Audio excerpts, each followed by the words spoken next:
anggur akan mencari wajah Tuhan. Tetapi mereka yang berlimpah harta, yang mungkin, mohon maaf, saya tidak menghakimi atau menyalahkan orang kaya atau siapa tidak, tetapi karena fokusnya kepada hal-hal duniawi, yang fokus duniawi, yang baik juga banyak saya tahu, itu tidak akan sempat untuk mencari Tuhan. Coba bayangkan, mohon maaf, saya tidak menyindir siapa-siapa. Orang yang sibuk cari uang, ke uang, kerja, cari terus uang, mana sempat cari Tuhan? Nggak sempat, saudara-saudari. Percaya dengan saya. Karena di mana hatimu, disitulah. Di mana hartamu, disitulah hatimu. Fokuslah kepada apa yang benar, yaitu apa? Firman Tuhan yang ada dalam dirimu. Saudara-saudara yang terkasih, untuk menutup renungan pagi ini, teruslah berjuang. Jangan pernah merasa bingung setelah dalam hidup ini. Dan jangan merasa Tuhan menghakimi Anda, terus Anda menjadi miskin atau susah. Bukan. Jalanilah kehidupan ini dengan sukacita. Karena kita memiliki sang pokok anggur, Tuhan Yesus sendiri. Dan Bapaknya adalah pengusahanya. Saudara-saudara yang terkasih, pada saat Anda tinggal di dalam Tuhan, dan firman Tuhan tinggal dalam Anda, mintalah apa saja. Mintalah apa saja. Tetapi mintalah yang benar. Mintalah Roh Kudus berkarya dalam diri Anda dan Anda menyadarinya, sehingga Anda bisa berbuah.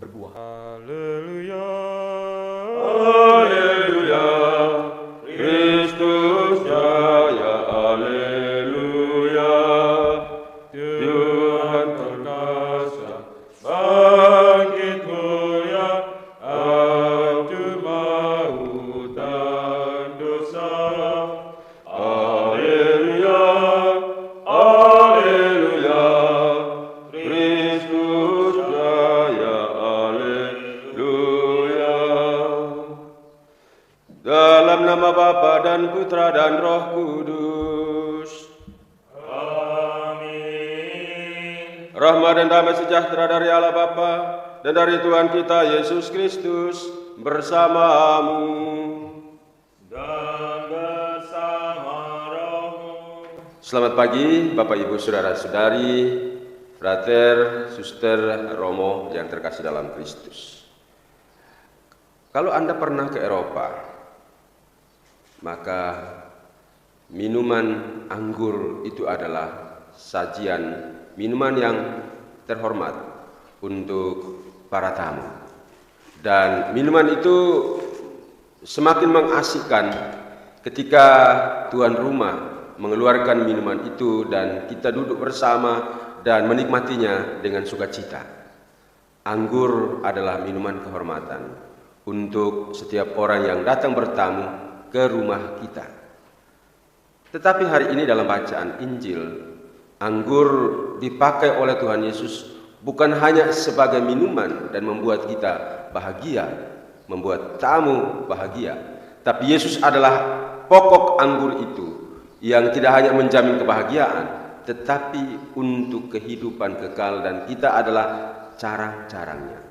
Bapak Ibu Saudara-saudari, kita begitu bersyukur karena Tuhan Yesus menjelaskan bagaimana relasi kita dengan Dia, bagaimana Dia berusaha untuk mencintai, menyelamatkan kita dengan hal-hal yang sangat sederhana agar kita memahami bahwa begitu baik dan begitu Dia mencintai kita semua. Kita bersyukur kepada Tuhan karena Dia begitu baik kepada kita, sembari kita mohon ampun atas segala kelemahan, kesalahan, dan dosa-dosa kita, supaya kita pantas dan layak mengambil bagian dalam perayaan keselamatan ini. Shalom, salam sehat, Tuhan mengasihi Anda. Akulah pokok anggur yang benar, dan Bapakkulah pengusahanya. Saudara-saudara yang terkasih, lagu yang sangat saya kenal dan sangat meresap dari diri saya, dalam diri saya sejak saya kecil, tentunya mungkin lagu itu juga Anda kenal. Yesus pokok dan kitalah carangnya, tinggallah di dalamnya.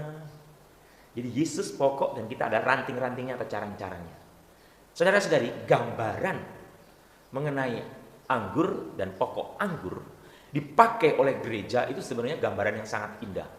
Seperti yang dikatakan Pastor Cornel tadi, anggur itu membawa kebahagiaan, membawa sukacita, membawa kegembiraan untuk tamu-tamu yang datang di suatu rumah.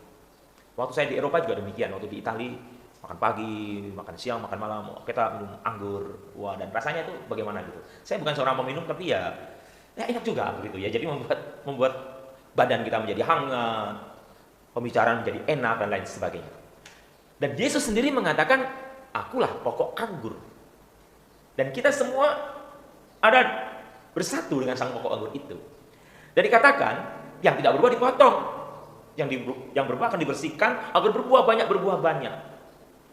Saudara-saudari, saya tidak membahas mengenai masalah yang dipotongnya tadi, tetapi saya hanya membahas yang bagaimana kita ini berbuah gitu loh. Bagaimana kita ini berarti. Tidak mudah, saudara-saudari. Saya selalu mengatakan, saya kalau khotbah tidak mau muluk-muluk, realistis. Seorang Romo pun harus berjuang untuk bisa dikatakan berbuah. Dan perjuangan itu, ya kalau ada istilah berdarah-darah, saudara-saudara yang terkasih. Berdarah-darah kita, perasaan kita, pikiran kita, semuanya. Apalagi Anda yang mungkin juga berada di situasi yang juga mungkin, saya tidak tahu bakal lebih berat atau lebih ringan, saya tidak mengerti. Tapi saya tahu situasi hidup berkeluarga juga tidak mudah. Tetapi, hari ini, Tuhan memberikan kekuatan untuk kita karena kita ditinggal di dalam Tuhan. Kita ada bersama Tuhan. Engkau di dalamku dan ku ada dalammu. Tak ada yang tak mungkin bagiku. Tidak ada yang tak mungkin bagi kita dalam nama Tuhan. Dan tadi Tuhan mengatakan, jikalau kamu tinggal di dalam aku dan firmanku tinggal di dalam kamu, garis bawahi firmanku tinggal di dalam kamu, mintalah apa saja yang kamu kehendaki dan kamu akan menerimanya. Dalam hal inilah Bapakku dipermuliakan. Saudara-saudari, kalau Anda mendengar bagaimana kita diminta memuliakan Tuhan dengan hidup kita, dengan sikap dan lain sebagainya, itu artinya itu berbuah itu kalau kita memuliakan Tuhan, bukan dengan mulut, saudara-saudari.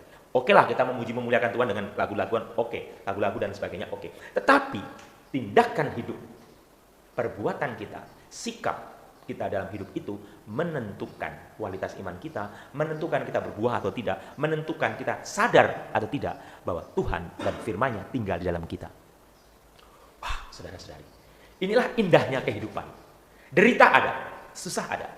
Jadi, saya nggak mau sebut siapa, ada seseorang itu sharing dengan saya, mengatakan, Romo, Tuhan tidak mengasihi saya dan keluarga saya. Saya tanya, maksudmu? Kalau istilah tukul itu, maksud lo? Gitu. Karena selama ini saya kok miskin, saya susah. Dan ini bertahun-tahun dan dari dulu. Saya melihat teman-teman saya, kerabat saya lebih sukses, lebih kaya dan lain sebagainya. Saudara-saudari, ukurannya bukan kaya, saudara-saudari. Ukurannya bukan sukses. Terus Anda pikir mereka yang miskin, mereka yang susah, mereka yang tinggal di emper-emper toko, di pinggir jalan dan lain sebagainya, itu orang-orang yang sial kah? Yang tidak dicintai Tuhan kah? Atau lebih dalam lagi pertanyaannya, mereka yang konglomerat dengan kekayaan yang berlimpah, bermiliar-miliar, bertriliun-triliun, itu lebih bahagia dari mereka yang tinggal di emperan toko, yang untuk makan satu hari saja susah. Saudara-saudari, Anda sekali-kali perlu mendengarkan sharing orang-orang kaya, yang memang benar-benar kaya. Tapi pertanyaannya adalah, kalau mereka mengatakan senang, mungkin senang karena bisa beli apa-apa. Bisa rekreasi, ke luar negeri, bisa happy-happy, bahkan mungkin punya pesawat pribadi, semuanya luar biasa. Sedangkan orang miskin yang benar-benar miskin, untuk makan satu hari aja susah. Tetapi, kalau dikatakan tidak senang, ya mungkin tidak senang. Tetapi, kalau kita bicara mengenai kegembiraan, kita bicara mengenai sukacita, kita bicara mengenai kedamaian, itu bukan uang, saudara-saudari. Ukurannya bukan kekayaan. Ukurannya adalah menyadari kehadiran Tuhan. Karena, bagi orang beriman, kaya atau miskin, sakit atau sehat, itu bukan masalah. Apapun situasinya, karena dekat dengan sang pokok anggur, dia mengalami sukacita. Mereka mengalami kegembiraan. Ini masalahnya. Dekat dengan pokok anggur, seperti yang dikatakan Pastor Kona tadi, membawa kegembiraan. Gitu loh. Dan ukurannya bukan harta. Siapa yang tidak senang kaya? Semua pasti ingin kaya. Tapi itu bukan ukuran, saudara-saudari. Berkali-kali saya mengatakan, ukurannya bukan itu. Mohon maaf, bukan bicara siapa-siapa. Saya juga banyak kenal orang-orang kaya, tapi stres, saudara-saudari. Tapi saya mengenal banyak orang miskin, hidupnya bergembira, penuh senyum, meskipun saya tahu dia menderita. Dia punya penyakit asma, dia punya anak sakit, mungkin anaknya cacat dan lain sebagainya, untuk makan aja susah. Tapi Anda belum pernah melihat bagaimana senyumnya begitu indah, karena dia menyadari ada Tuhan tinggal di dalamnya. Aku di dalammu, dan kau ada dalamku. Kini ku datang mencari wajahmu. Mereka yang dekat dengan Tuhan, sadar dekat dengan sang pokok anggur, akan mencari wajah Tuhan, saudara-saudari. Tetapi mereka yang berlimpah harta, yang mungkin, mohon maaf, saya tidak menghakimi atau menyalahkan orang kaya atau siapa, tidak. Tetapi karena fokusnya kepada hal-hal duniawi, yang fokus duniawi loh, yang baik juga banyak saya tahu, itu tidak akan sempat untuk mencari Tuhan. Coba bayangkan, mohon maaf, saya tidak menyindir siapa-siapa. Orang yang sibuk cari uang, ke uang, kerja, cari terus uang, mana sempat cari Tuhan? Nggak sempat, saudara-saudari. Percaya dengan saya. Karena di mana hatimu, disitulah. Di mana hatimu, disitulah hatimu. Fokuslah kepada apa yang benar, yaitu apa? Firman Tuhan yang ada di dalam dirimu. Saudara-saudara yang terkasih, untuk menutup renungan pagi ini, teruslah berjuang Jangan pernah merasa bingung, stres dalam hidup ini. Dan jangan merasa Tuhan menghakimi Anda terus Anda menjadi miskin atau susah. Bukan. Jalanilah kehidupan ini dengan sukacita. Karena kita memiliki sang pokok anggur, Tuhan Yesus sendiri. Dan Bapaknya adalah pengusahanya.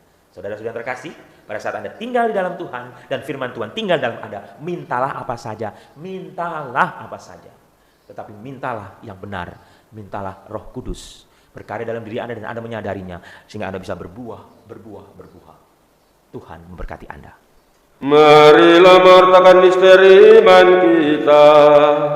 Setiap kali kami makan roti ini dan minum dari piala ini, wafat-Mu Tuhan kami wartakan hingga Engkau datang. Tuhan telah bangkit dan menerangi kita yang ditebus dengan darah-Nya. Haleluya. Sebelum berkat penutup, saya menyampaikan terima kasih untuk Romo Lulus Widodo, untuk Frater, untuk Ramba dan Tius, dan juga untuk Bapak Ibu Saudara-saudari yang hadir melalui live streaming Komsos Yesus Gembala Baik. Semoga kalian selalu diberkati dan Tuhan menyertai hidup dan keluarga Bapak Ibu Saudara-saudari. Maka mari kita meneguhkan berkat Tuhan untuk diri kita melalui berkat penutup ini. Tuhan bersamamu Dan bersama rohmu. Semoga Allah yang Maha Kuasa memberkati saudara sekalian, Bapa dan Putra dan Roh Kudus. Amin. Saudara-saudari, pergilah dalam damai sambil memuliakan Tuhan dengan hidupmu. Syukur kepada Allah.